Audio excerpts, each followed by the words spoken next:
How's it going, guys? Welcome back to the exhaust note. I know it's been a little bit since I put a video up, but it is what it is. It's winter time, so there's not really too much car stuff going on, and I just had some, recent shit happen and whatnot, but it is what it is. So anyways, I wanted to get some sort of content up on the channel, so I thought that this would be a good opportunity. This is my grandfather's old car. I bought it from him just as something to have from him, and kind of needed a daily at the time since the Beetle's sitting there still and it's got some issues going on. But anyways, took it to the local boys to get a state inspection, and it ended up failing for a rear bumper support. It's just too rotted out. So this area, it's just crazy with salt, and it's just really common. And there's a lot of rust repair and stuff that has to be done on here, but it's a great running car. It's got a little mileage, so why not? Plus it's like a little memento. So anyways, this video is going to be on the rear bumper support replacement. I've never done it. I didn't really look up too much on it. It shouldn't be that hard.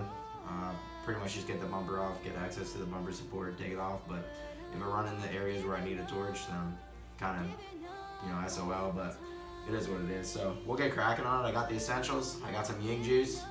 I got the jacks. I got some BFGs. I got some big ass breaker bars and a lot of WD-40 and some PB blaster, and I got a bunch of air tools and shit. So yeah, we'll see how it goes.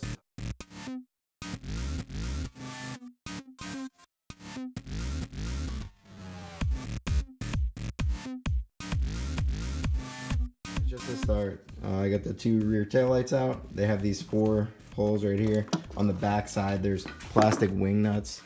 They look like this. You just unscrew those, and then I took a really light dead blow and just kind of tapped them out, because you can see there's like all this dirt and like shitty gasket material, but you want to try and save the gasket, so don't just rip it, because yeah. But here's the rear harness for the taillights. Use a pick tool, get in there, kind of like hook that out, and then that'll save the clips too, so you don't break those. And then this will give you access to these 2 screws here. Then you got these little push pins all the way across, little plastic guys. And then come over here, same thing on this side, and then that'll get the top released for the most part, and then we'll move on to the fenders and the bottom side. Just wanted to make an additional point too. Save yourself the hassle, save yourself the trouble. Go to AutoZone or Advanced Auto, whatever you have by an app or whatever, and get yourself one of these. I know it seems kind of dumb, people want to just use screwdrivers and shit, but like really it makes it like so much easier, and you save the clips, and it's just a good thing. So just a little pro tip there.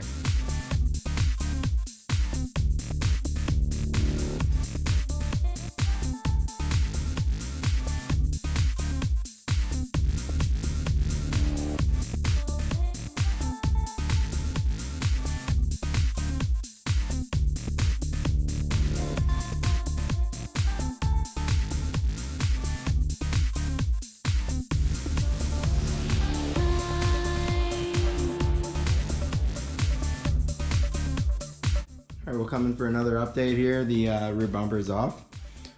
Couple real quick things to note if you're doing this at home. First thing is going to be the reverse lights. They're going to just twist out just like a normal bulb. Expect there to be a lot of like shit caked up in there, so try and clean it the best you can before you go crazy with it. The other thing is, in here there's a Torx that's like in this plastic push tab. It's honestly just a really crappy design. So anyways, I just kind of yanked that out.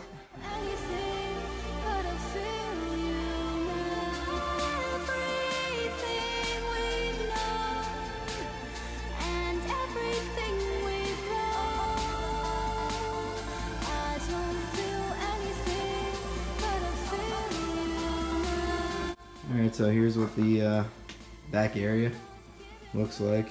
This is the rear bumper support. That's what the foam attaches to. Just wanted to show something real quick. I got PB blaster kind of going at the bolts under there. It's kind of a little hard to see, but anyways, if you do this, this is where that little tool that I had before comes in pretty good handy. So these like push in to this guy, and it spreads that so it holds the foam in to the rear bumper support. So it's pretty crucial not to like pry the shit out of these. So use that green tool that I was using before, and or you know, whatever you end up getting, and then you just pry this top half off, and you can see there how it has the little indents. You get the tool in there, you'll pull this out to the point where this just slides right out, and then that'll free that up. It's crucial to keep these, because if you don't have these, then you can't really attach the bumper. I mean, you could with duct tape. Anything's possible with duct tape and zip ties, right? Drift guys will tell you that all the time. So, but yeah, so we'll get this thing off, get the new one on, put everything back together, and should be good to go.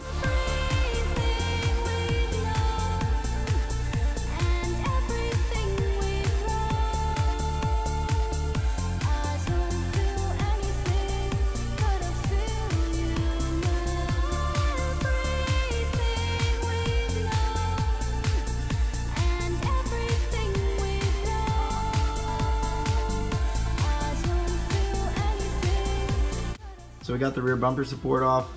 Looks pretty gnarly underneath. So I'm gonna go ahead and take care of that like as best as I can, I guess. And we'll see what it looks like afterwards. I have some color match paint, so it'll be nice under here, even though ain't nobody give a shit because nobody's gonna see it. But anyways, just a couple things. Yeah, it's crucial to like clean this up the best you can if you have this off, and try and prevent any further rust. Because if these mounts go, then you run into a whole nother thing where you gotta weld new ones on, and it just wouldn't be worth it at that point.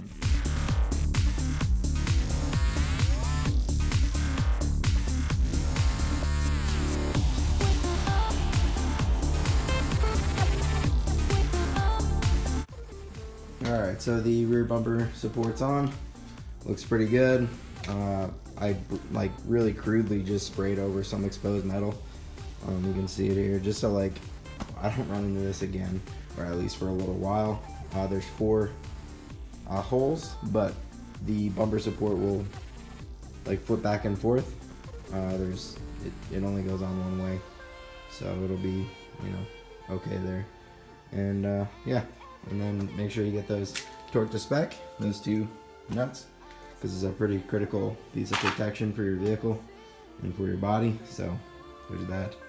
And then yeah, now I'm gonna throw the foam on, throw the rear bumper on, throw the taillights in, and wrap this up, and that should be it.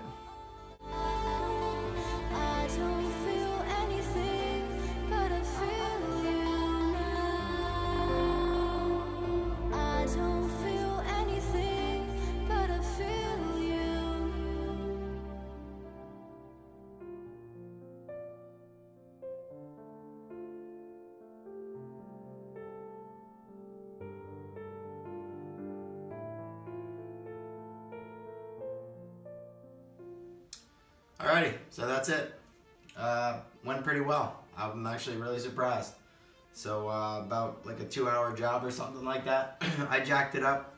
You don't really need to do that, but I did it because I could get the rear wheels off. That way I could get a full-blown screwdriver in the back of those screws, because they're full of corrosion and a whole bunch of bullshit. So it's good to be able to get like some pressure behind them so you don't strip them out and whatnot.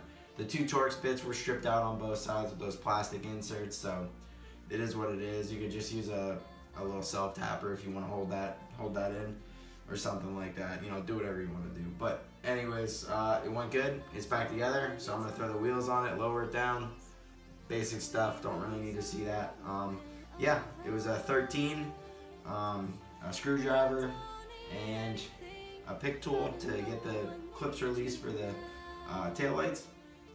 But other than that, it was pretty easy, and a little bit of paint just to kind of keep that stuff from rusting anymore or whatever. That probably won't help, because Pennsylvania is terrible with salt and all that stuff, but you gotta be, otherwise the roads aren't safe. So it is what it is. But yeah, it went pretty well, and hopefully I can do more stuff like this and put some more content out there. Hopefully I'm feeling a little bit better next time. Kind of a little sick, but yeah, hope you enjoyed the music. Hope you enjoyed the quick vid, the quick tutorial, and maybe it helps you, maybe it doesn't. I don't know. It is what it is. So anyways, that's it for this video, and we'll see you in the next one.